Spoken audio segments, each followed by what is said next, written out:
It is late afternoon in the village of Mangla, South Vietnam.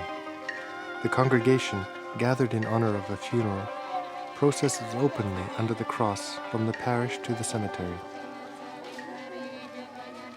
Although living under the veil of communism, through all outward appearances, the activity of the Catholic Church in Vietnam seems unrestrained. The evident piety, growing vocations, and open expression of devotions suggests a freedom of religion. This freedom, however, is deceptive. As Monsignor Celli, a former Vatican diplomat for Vatican-Vietnam relations, stated, "The Church in Vietnam is as free as a bird in a cage is free."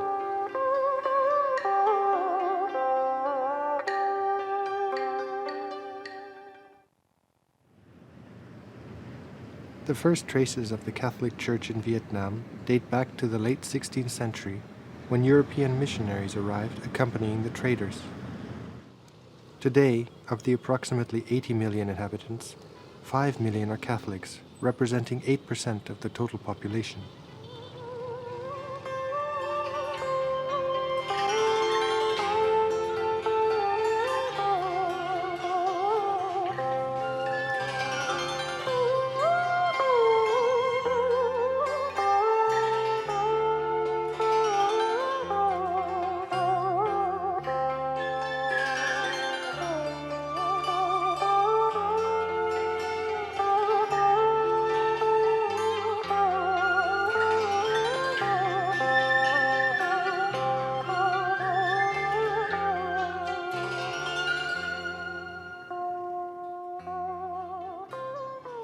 Throughout its 400-year history, the Catholic Church has suffered greater or lesser forms of persecution.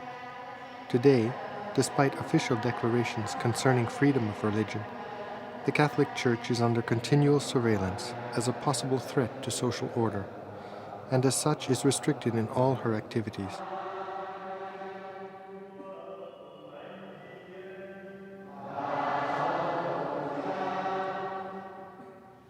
No official diplomatic ties exist between Vietnam and the Vatican. No foreign missionaries are allowed, and neither bishops nor priests can be ordained without government approval. Vietnam is a country blessed with vocations to the priesthood. In every diocese there are scores of young men, sometimes as many as 100 or 200, waiting to enter the seminary. But the selection process for entering the seminary is very difficult. It's not enough that a young man speaks with his priest, speaks with his bishop, and asks to join the seminary. His application has to be vetted by the government. That means they look into his own background, into his family background, to make sure that there's nothing political there, which the government would consider an obstacle to entering the seminary. As a result, the Church struggles to serve the growing number of faithful. In the Archdiocese of Hanoi alone, 400,000 faithful are divided between 130 parishes, of which only 30 parishes have a resident priest, which means that each priest needs to care for about 10,000 souls. For the average rural parish, the scarcity of priests means that daily and Sunday Mass is often replaced by a liturgy of the Word, simply a gospel reading, teaching, and a prayer of the Rosary.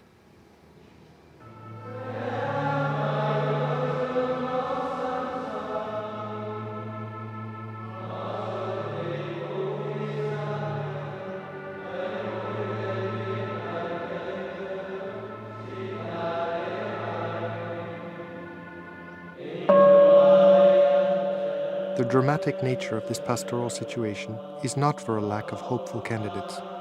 The number of vocations among the young is flourishing, and the desire to serve is great. There are many vocations in Vietnam, but there are many obstacles, human obstacles. The restriction on the number of people who may join the seminary every 2 years. And even when they get to the seminary, there is a lack or shortage of professors for teaching these young men. Some priests who teach at the seminaries have to divide their time between several seminaries. It's difficult to send priests abroad for further studies, higher studies, which they need in order to be teachers at the seminaries. And it's also very difficult to find the appropriate theological books that they need for the teaching. There's a restriction on the importation of such books.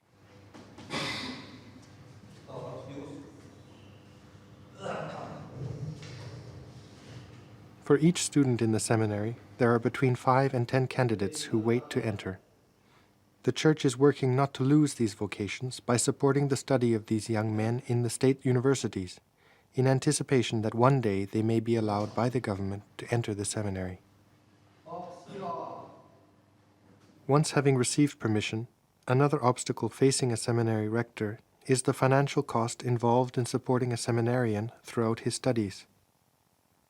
Although seminarians share facilities and struggle with poor living conditions, it still costs $1 per day to support the studies of one seminarian, finances that the local church simply does not have. In order to sustain the formation of its priests, the local church looks to support and solidarity with the universal church, particularly through international Catholic charities like Aid to the Church in Need.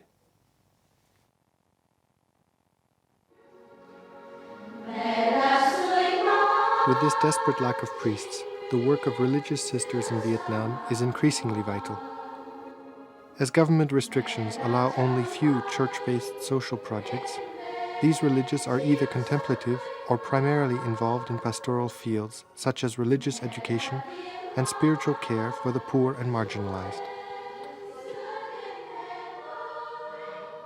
Here too, the Church struggles to respond to the demand of these young women hoping to enter the different communities. Often there are so many that the exact number of candidates is kept secret, so as not to cause difficulties for the congregation. The sisters live in very cramped conditions. Also the young girls who are going on for the sisterhood.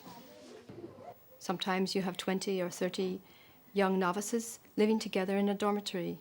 At this stage in their formation, normally, they should have much more room and more privacy and the quiet they need for their studies. And often in Vietnam, this is not possible. The Daughters of Charity in Ho Chi Minh City is one such congregation working to help serve the many needs of the faithful. One of the greatest challenges is to respond to the growing request for catechetical education, particularly among the young. For this reason, there are many lay people and sisters who have to replace priests, above all in parishes, in areas far away from cities. For this reason, we need to educate catechists so that they can take over certain functions of priests who are not sufficiently numerous in the countryside.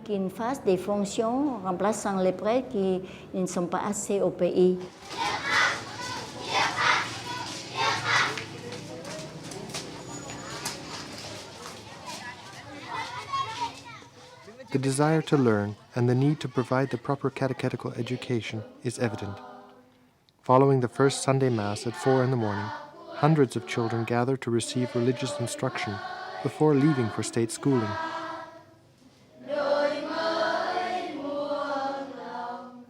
The numbers are so overwhelming that the Church has developed a system of training catechetical teams in each diocese. Today there are more than 2,000 trained catechists.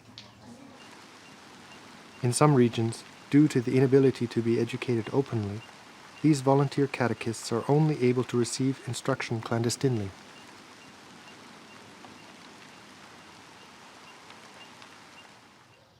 Perhaps the greatest hindrance faced by the religious and catechists alike for the development of religious education is the strict government policy towards printing of religious literature.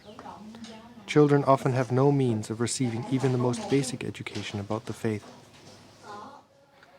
Based on this urgent need, the local church has asked charities like Aid to the Church in Need to help finance the printing of a number of catechetical books in Vietnamese. Since 1979, Aid to the Church in Need has printed and continues to print over 226,000 copies of a child's Bible in order to provide children the necessary catechetical tools.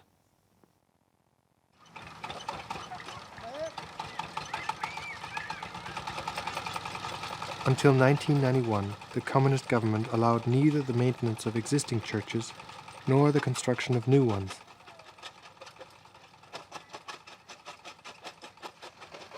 Today, the construction of churches is allowed, however only with special permits, which can take years to be processed.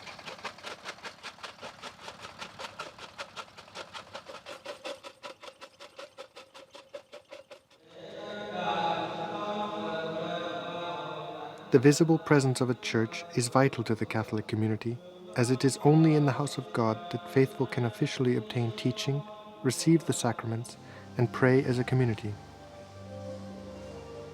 It is also through this physical presence that Vietnamese Catholics can affirm their faith and their presence in a world in which they are a minority.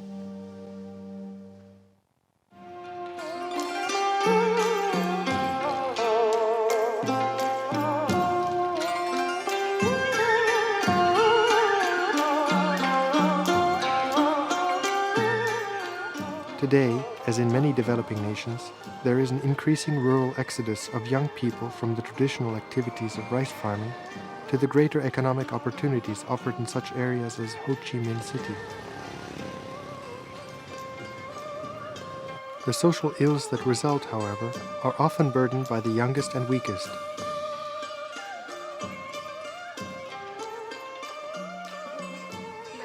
In this case, unprepared mothers who abandon their children to the street.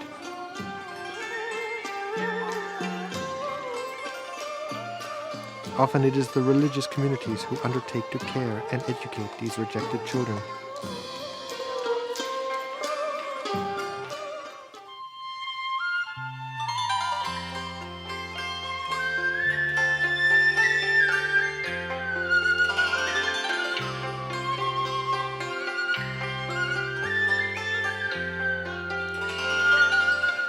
Religious are not only working with the forgotten in the cities, but also in the rural areas.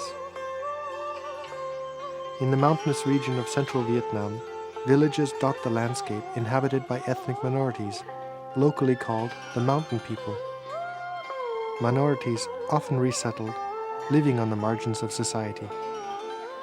Care for them has come primarily from the local church, and many of the mountain people have converted from tribal animist religions to the Christian faith. The local government, fearful of this trend, has forbidden that a priest live among them, and often no building permissions are granted for the construction of neither churches nor chapels.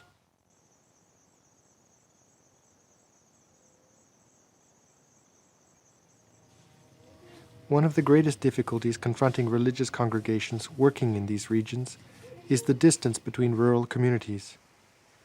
Particularly among the mountain people, it can take a priest or sister days on foot just to reach one parish. Here too, the local church, with limited financial means, must look for help to international support. In this case, the charity Aid to the Church in Need is helping to provide the transport vital to allow these religious to reach these dispersed communities. In the past, we've given a lot of help for the construction of churches, in particular for the reconstruction of churches destroyed during the war, and for the construction of churches in communities that are expanding, or perhaps where it wasn't possible to build before. Today, we are also concentrating on the construction of formation houses for future sisters and future priests, and for the formation itself, which is very important. That means the formation of aspiring seminarians, ongoing seminarians, and for priests. Perhaps the greatest need for the church and society in Vietnam, however, is prayer. Contemplative sisters throughout the country have dedicated their lives to pray for the conversion of Vietnam. Contemplative congregations seem to manage better in this communist culture than active monasteries. According to official logic, prayer is not considered to have a direct impact on society, and thus poses less threat to the government. The Carmelite sisters in the city of Nha Trang, although a contemplative monastery, work as well to alleviate the pastoral concerns of the church. Recently, through the support of Aid to the Church in Need, a host-making machine was purchased, which also allows the sisters to provide for the urgent practical needs of the parishes.